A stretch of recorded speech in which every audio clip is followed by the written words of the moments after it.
Bonjour, je m'appelle Madison et j'ai 34 ans. Mon plus grand rêve en grandissant était de devenir journaliste ou au moins de travailler avec des magazines. J'avais un don pour l'écriture et je suis devenue assez familière avec les tendances. Donc ce n'était pas surprenant lorsque j'ai poursuivi des études en journalisme et médias à l'université. Après avoir obtenu mon diplôme, j'ai progressivement changé d'entreprise, mais aucune d'entre elles n'était de grand tabloïd. Ça ne me dérangeait pas car je faisais quelque chose que je rêvais de faire depuis des années. Finalement, j'ai atterri dans une assez grande entreprise et j'ai eu l'impression d'avoir finalement atteint le meilleur que je pouvais. Il s'était écoulé 7 bonnes années depuis l'obtention de mon diplôme et vers l'âge de 28 ans, j'ai rencontré mon mari, Jean. Jean venait d'une famille assez aisée qui avait sa propre entreprise. Je mentionne cela seulement parce que sa mère, Marie, me détestait et m'insultait toujours car elle pensait que j'étais d'un statut inférieur au sien, donc je n'aurais pas dû l'épouser. Quoi qu'il en soit, Jean et moi avons daté pendant environ 3 ans avant de décider de nous marier. Comme je l'ai dit, Marie, la mère de Jean, n'était pas contente de moi. Elle me rabaissait toujours et se moquait du fait que je travaillais pour un magazine et que j'avais un diplôme en journalisme. J'étais assez blessée et contrariée au début car ce n'est pas ainsi qu'on traite quelqu'un, mais pour une raison quelconque. Marie pensait que c'était acceptable de le faire. Jean a toujours pris ma défense contre sa mère et son père. Pierre prenait également ma défense chaque fois qu'il était là pour entendre les choses que Marie disait. J'étais reconnaissante pour tous les deux, mais au fil des mois, j'ai commencé à m'habituer aux insultes de Marie. Jean avait même proposé que nous prenions un peu de distance avec elle au début, mais je n'étais pas d'accord avec ça. Jean travaillait avec son père, et s'il arrêtait de parler à sa mère, cela pourrait rendre les choses gênantes pour Pierre. Pierre était vraiment une personne incroyable et je ne voulais pas qu'il se retrouve dans une telle position. Je ne voulais pas non plus que Jean coupe les ponts avec sa famille à cause de moi. J'ai appris à m'en accommoder, surtout parce que nous ne rencontrions Trish que 2 fois par mois au maximum. Mais cela a changé quand Fred a dû partir à l'étranger pour un projet professionnel. Trish a fait tout un plat sur le fait de ne pas vouloir être seule, et donc Scott et moi avons accepté de la laisser rester avec nous jusqu'au retour de Fred. J'avais un pressentiment que j'allais le regretter, mais dans ma tête, la famille passait toujours en premier. Bien sûr, c'était l'enfer de vivre avec elle quand elle scrutait et critiquait constamment tout ce que je faisais, en plus des insultes qu'elle me lançait à tout moment, mais cela ne me dérangeait pas tant qu'elle ne me causait jamais de tort. Cela a changé cependant lors d'une semaine fatidique. J'avais une grosse présentation à venir. Nous réaménagions une section particulière de notre magazine et j'avais la responsabilité de fournir une bonne refonte. Cette présentation allait être celle qui déciderait si j'allais obtenir une promotion. Bien sûr, Trish ne savait pas pourquoi c'était important. Je doute que le fait de le savoir aurait changé sa perception de moi de toute façon. Comme Trish restait avec nous, elle a vu à quel point j'étais stressée à ce sujet. La veille de ma grande présentation, je parlais à Jean de mon anxiété concernant ma présentation quand elle nous a entendus et est entrée dans le salon pour donner son avis. C'est très important. Tous les grands patrons me regarderont. Je n'arrive pas à imaginer à quel point cela doit être effrayant pour toi. Je suis contente que tu aies eu relativement moins de difficultés avec ton entreprise, mais ceci, c'est un tout autre jeu. J'ai tellement peur de tout gâcher. Hey, ne dis pas ça. Tu vas bien te débrouiller. J'aimerais tellement y croire. Je me sens tellement incertaine de tout. Et si je ratais ma présentation?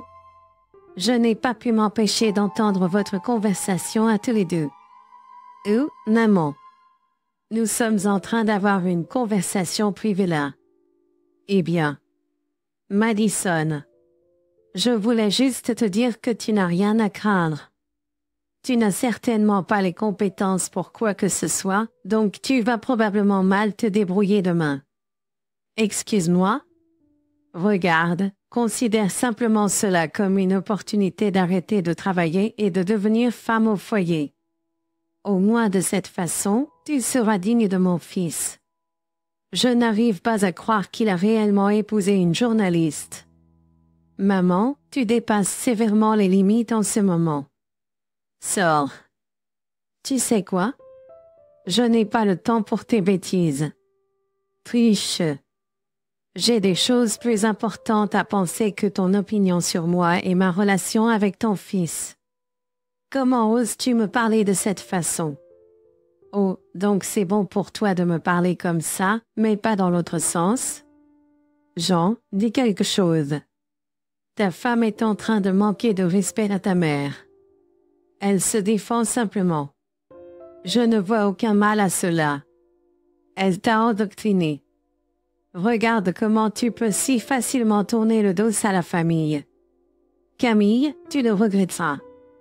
J'étais furieuse de l'audace que Marie avait de s'incruster dans la conversation de Jean et moi et de m'insulter si ouvertement. Jean a bien sûr essayé de s'excuser pour le comportement de sa mère, mais je l'ai arrêté avant qu'il ne le fasse. Il n'était pas responsable du comportement blessant de sa mère. Nous avons décidé d'en rester là pour la nuit et sommes allés nous coucher.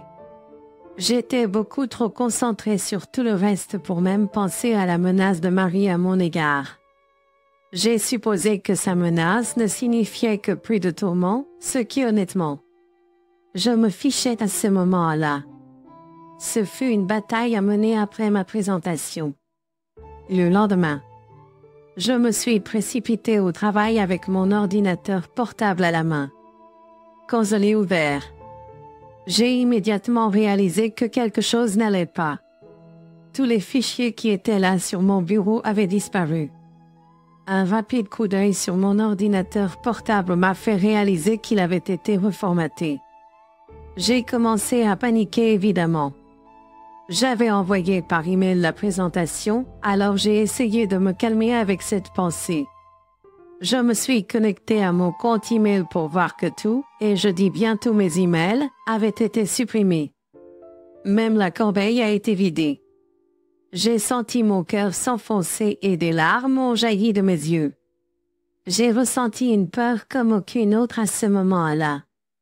J'ai dû aller voir mon patron et lui expliquer ma situation, et il n'était pas content de moi.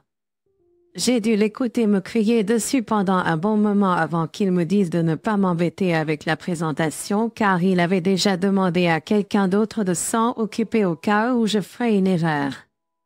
J'ai su à ce moment-là que toute opportunité pour moi de grandir dans cette entreprise avait été anéantie. Je ne pouvais pas croire que c'était ainsi que ma vie s'était déroulée. Je suis rentrée chez moi en larmes. J'en étais pas encore partie travailler, mais en voyant mon état, il a pris sa journée. Il m'a enlacée et m'a laissé pleurer un moment. Quand je me suis un peu calmée, il m'a demandé ce qui s'était passé. Qu'est-il arrivé, ma chérie? La présentation s'est-elle si mal passée? Il n'y avait pas de présentation pour commencer, du moins pas celle que j'ai faite. Hein? Que veux-tu dire? Tu as tellement travaillé là-dessus, tu as à peine dormi ces derniers jours parce que tu te préparais si dur pour ça. Je sais, mais quand je suis arrivée là-bas, j'ai ouvert mon ordinateur portable pour voir que tout avait été reformaté. Quoi? Comment cela s'est-il produit? Je n'en ai aucune idée. C'était tellement gênant et humiliant de devoir l'expliquer à mon patron. Attends, tu ne l'as peut-être pas sauvegardé ailleurs? Oui. Je me l'ai envoyé par mail, mais même ma boîte de réception et ma corbeille ont été vidées. Oh mon Dieu! Je suis tellement désolée que cela te soit arrivé. Qu'a dit ton patron? Eh bien, il m'a beaucoup crié dessus pour être peu professionnel et paresseux. Il a demandé à quelqu'un d'autre de s'occuper de la présentation. Mais tu as toujours ton travail, n'est-ce pas? Oui, mais je vais rester coincée à ce poste dans cette entreprise. Oh ma chérie. Je suis sûre que tu trouveras un meilleur travail. Je serai à tes côtés en toutes circonstances. Ne t'en fais pas. Continue à travailler ici jusqu'à ce que tu estimes qu'il est approprié de démissionner. Oui. Je vais donner ma démission dès maintenant. Je n'arrive pas à croire que j'ai fait tout cela et que juste au moment où j'avais presque ce que je voulais, ça m'a échappé des mains. J'étais assez déprimée après ça, si je suis honnête. Je suis fière de ma capacité à fournir de bons résultats sur tous mes projets, et avoir quelque chose d'aussi perturbant m'arriver a été traumatisant, pour le moins que l'on puisse dire. Je n'ai pas eu d'autres gros projets ou même de bons projets au travail. J'ai retardé ma démission, mais après une autre semaine de travail là-bas. J'ai su que mon temps était réellement écoulé. J'ai donné ma démission et j'ai juste attendu que mon temps là-bas soit écoulé. Dans tout cela, Trish semblait étrangement joyeuse. Elle est une fois de plus passée devant notre chambre et m'a vu pleurer après que je sois rentrée précipitamment à la maison. Jean lui a dit de nous laisser tranquilles, mais elle avait l'air heureuse. Elle n'arrêtait pas de faire des remarques sur le fait qu'elle m'avait dit que je ferais la présentation. Au début, j'étais très rancunière envers elle, puis j'ai commencé à réfléchir un peu plus à son comportement. Bien sûr, l'une des raisons pour lesquelles elle aurait pu être vraiment heureuse, c'est que j'allais enfin devenir une femme au foyer après avoir fini de travailler avec l'entreprise. Ou elle était heureuse parce qu'elle avait quelque chose à voir avec mon malheur qui a conduit à la ruine de ma carrière. Je ne sais pas comment l'expliquer exactement, mais j'avais ce sentiment au fond de moi qui me disait qu'elle avait quelque chose à voir avec le reformatage de mon ordinateur portable et la suppression de mes fichiers. Je voulais en parler à Jean, mais je ne voulais pas aller le voir sans au moins quelques preuves. Je devais comprendre comment j'allais prouver que Marie avait fait quelque chose. J'ai pensé que je pourrais simplement la piéger. Mais avant cela, je me suis procuré une caméra cachée à installer dans le bureau pour pouvoir filmer Marie en train de me saboter. Je me suis commandé une caméra qui ressemblait à un détecteur de fumée et je l'ai placée au plafond. Je l'ai connectée à mon téléphone et j'étais prête à mettre en œuvre mon plan.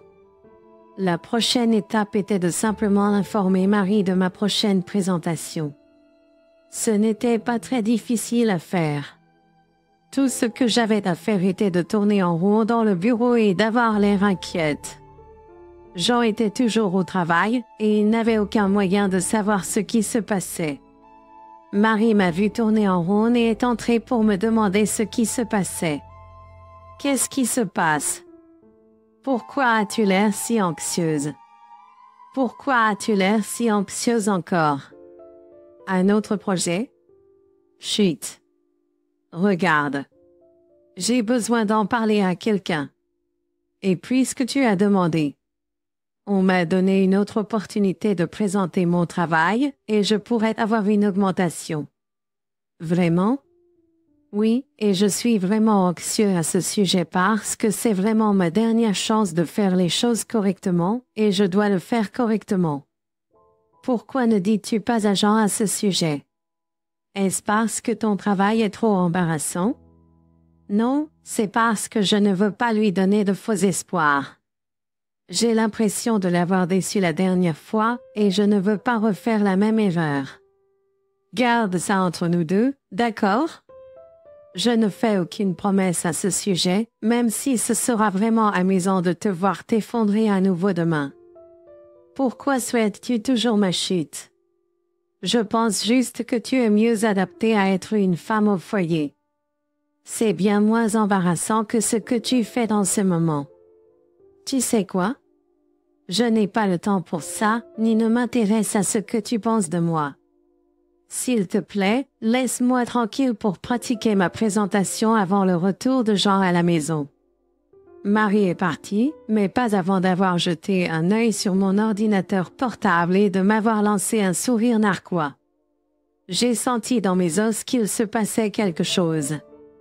J'ai attendu un peu plus longtemps au bureau et je suis partie seulement quand j'en ai rentré à la maison. Marie est restée silencieuse à propos de ma présentation, mais elle n'a cessé de me lancer des sourires narquois pendant le dîner. Après le dîner, Jean et moi sommes retournés au lit. J'ai ouvert les images de bureau sur mon téléphone et je les ai surveillées au cas où je verrais un mouvement. Jean et moi avons regardé quelques épisodes d'une série télévisée comme nous le faisions chaque soir. Il n'y a pas eu de mouvement jusqu'à minuit. J'ai vu Marie entrer dans le bureau. J'ai immédiatement attiré l'attention de Jean sur l'écran de mon téléphone. Jean était d'abord confus, mais il a regardé quand Marie a ouvert mon ordinateur portable et a commencé à fouiller jusqu'à ce que mon ordinateur portable s'éteigne et redémarre. Jean m'a regardé pour une explication et je lui ai expliqué ce que j'avais fait.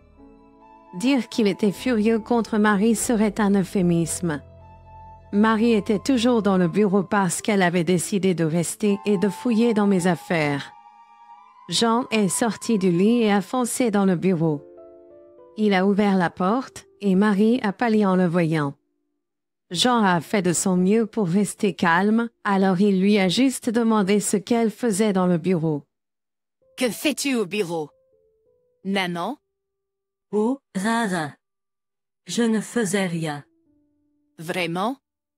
Et pourquoi l'ordinateur portable de Camille est-il encore ouvert? Tu m'accuses d'avoir fouillé ses affaires. Je pense que tu as fait bien plus que ça. Maman. Tout d'abord, je suis entrée ici uniquement parce que je pensais que cette pièce avait besoin d'être nettoyée. Et deuxièmement, tu sais que ta femme est stupide, elle a probablement juste oublié de fermer son ordinateur portable. Tu as pensé à nettoyer le bureau à minuit? Et ne parle pas de Camille de cette façon. Ne me parle pas de cette façon. Tu es un homme adulte, mais je suis toujours ta mère. Oui, ma mère qui a MVC et saboté ma femme. De quoi tu parles? Regarde, on t'a surprise à réinitialiser l'ordinateur portable de Camille. Tu m'espionnais. Non, nous avons juste pensé que nous devrions prendre des mesures de précaution supplémentaires pour nous assurer que ce qui est arrivé à Camille ne se reproduise jamais. C'est dégoûtant. Comment oses-tu me filmer sans mon consentement? Je n'ai pas installé de caméra dans ta chambre. Je l'ai installé dans mon bureau, et tu es entré sans mon consentement. De plus, même si c'était dégoûtant, ce n'est rien comparé à ce que tu as fait à Camille. Je veux que tu sortes de notre maison, dès demain matin. Mais je serai toute seule. Je m'en fiche. Le lendemain matin, Trish a essayé de gagner du temps en aidant à préparer le petit déjeuner et en faisant la vaisselle, mais Scott n'en voulait pas. Dès qu'elle eut fini de faire la vaisselle, Scott est descendu avec ses 2 sacs. Il lui a dit qu'il avait préparé ses affaires pour elle et lui a commandé un Uber. Trish a essayé de le supplier de rester et a même commencé à pleurer, ce qui était une expérience très étrange compte tenu du fait qu'elle était habituellement celle qui faisait pleurer les autres. Scott l'a laissée debout là et est allé dans notre chambre. Trish s'est tournée vers moi et a commencé à me crier dessus pour l'avoir piégée. Je lui ai dit que si quelqu'un devait crier, c'était moi. Elle a de la chance que je n'ai pas diffusé les images à tous ses amis et sa famille, mais si elle dépassait les bornes, je veillerai à ce que tout le monde le voie. Si une chose était importante pour tous ses amis et sa famille, c'était d'être gentil. S'ils découvraient ce qu'elle m'avait fait, elle les perdrait tout. Il n'y avait aucune chance qu'elle prenne ce risque, alors elle s'est immédiatement tue. Après le départ de Trish, je me sentais beaucoup plus légère. J'étais toujours contrariée par ma situation professionnelle, mais je savais que je pouvais rebondir et faire mieux qu'avant. Scott a été d'une grande aide tout au long de mon parcours jusqu'à ce que j'atteigne enfin mon objectif. Une fois ma période de préavis terminée, J'ai pris un peu de temps pour me reposer, mais aussi pour réfléchir à la direction que je voulais prendre. Les mois suivants ont été consacrés à suivre plusieurs cours sur d'autres créneaux de mon domaine. Je savais que si je me concentrais sur un créneau particulier et si je décrochais le bon emploi, je pourrais gagner beaucoup plus. Je ne voulais pas exposer Triche, mais après des années à me rabaisser. Je voulais lui montrer de quoi j'étais capable. Je voulais lui montrer de quoi j'étais capable. Je voulais atteindre des sommets que même elle n'avait jamais vus. Et c'est exactement ce que j'ai fait. Steve m'a aidé en parlant bien de moi à plusieurs endroits. La meilleure chose qui soit ressortie du fait d'être riche était le grand nombre de connexions dont on dispose. Grâce à mon expérience et à toute l'aide que Scott m'a apportée, j'ai réussi à décrocher le poste de rédacteur en chef dans un très, très grand magazine. Je parle d'un magazine de renommée mondiale. Le travail était dur, mais ça en valait la peine. Quelque part dans mon parcours pour devenir rédacteur en chef, j'ai oublié comment je voulais montrer à Trish de quoi j'étais capable. En fait, pendant ces mois, nous n'avions eu aucun contact avec elle. Je savais que j'en parlais toujours à son père car, eh bien, ils travaillaient ensemble. Mais j'en avais pas beaucoup entendu parler de sa mère. Son père, Pierre, lui a dit qu'elle était contrariée contre nous pour quelque chose mais a refusé de lui dire quoi. Au moins, Trish a pris au sérieux mon avertissement. Mais je devais finalement la rencontrer. Et il se trouve que ma société organisait une énorme fête à laquelle beaucoup de grandes personnalités étaient invitées, y compris Marie et Pierre. Jean et moi étions habillés sur notre 31 parce que, pour la première fois, nous étions tous les deux des personnes de renom. Quand nous sommes arrivés sur les lieux, Marie et Pierre nous ont immédiatement repérés. Ils nous ont fait signe de venir et nous les avons salués. Marie m'a dévisagé avant de sourire. Marie, ne prête pas attention à ce qu'elle dit. Camille. Tu es ravissante, comme toujours. Alors, comment ça va? Camille. Ouais, comment se passe le chômage? Tu es au chômage? Oh ouais, elle a eu un sacré problème avec son travail et ils l'ont virée. J'ai toujours dit qu'elle n'était pas adaptée pour notre fils. Regarde là. Elle ne peut même pas garder un emploi. Ça suffit, maman. PFF, arrête de prendre son parti. C'est assez triste que je doive la voir partout où nous allons. Je n'aurais pas à le faire si tu la laissais comme je te l'avais dit. D'accord, c'est assez. Soit tu arrêtes de parler, soit je pars. Mais Madison, ma chérie, fais-moi savoir si tu as besoin d'un emploi, d'accord? Ce serait un plaisir de travailler avec toi. C'est une offre tellement gentille de ta part, Pierre.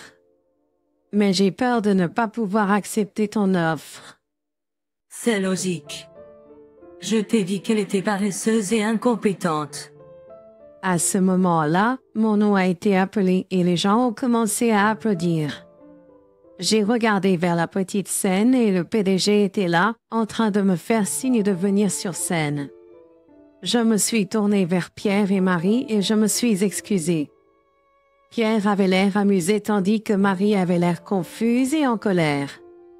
Marie avait l'air confuse et en colère.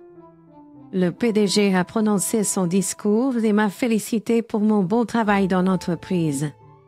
Il m'a loué pour mes talents et ma capacité à réinventer et à apporter un nouvel aspect au magazine. Le public a beaucoup applaudi pour moi et a demandé un discours de ma part. Bien sûr. J'ai dû remercier Jean d'avoir toujours été à mes côtés et toutes les personnes qui ont travaillé avec moi, sans lesquelles le magazine n'existerait pas. J'ai terminé mon discours en remerciant la seule personne qui ne croyait pas en moi et qui me rabaissait constamment, car sans leur négativité constante, je ne me serais jamais poussée à être meilleure. Quand je suis descendu de scène, tout le monde m'a arrêté pour me parler et on m'a aussi posé beaucoup de questions sur qui était le détracteur anonyme, mais je suis restée silencieuse à ce sujet. Je me suis dirigée vers la table à laquelle Pierre, Marie et Jean étaient assis. Jean m'a fait le plus gros câlin et m'a félicité, et Pierre s'est levé pour me faire un câlin aussi. Marie m'a regardé avec colère. Oh! Camille, ma chérie, c'est incroyable. Je comprends tout à fait pourquoi tu ne voudrais pas venir travailler avec nous. Merci. Fred, bien que j'admette que si tu avais proposé cela il y a environ 6 mois, je n'aurais accepté. Tu aurais dû accepter l'offre de Fred. Au moins, tu aurais été mieux payé. Mieux payé, chérie? Je ne pourrais jamais faire ça. D'accord, elle ne vaut pas tout cet argent. Non. Je ne veux pas dire ça. Je veux dire que je ne pourrai jamais égaler ce qu'elle gagne actuellement. Hein? De quoi parles-tu? Veux-tu que je lui dise? Madison? Si je le dis, ça sonnera juste prétentieux, donc fais-moi l'honneur, s'il te plaît. Madison gagne au moins 5 fois plus que moi dans son poste actuel ici. Toi?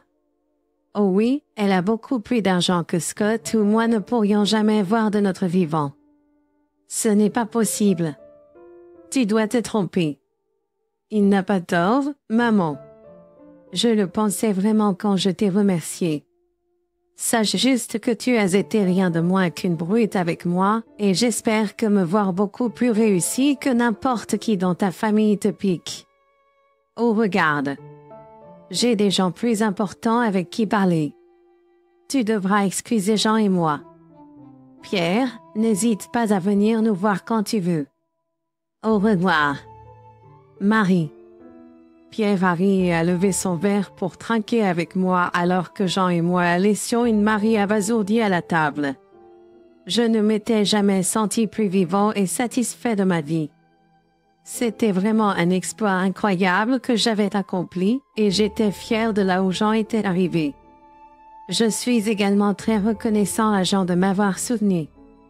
Merci de m'avoir écouté.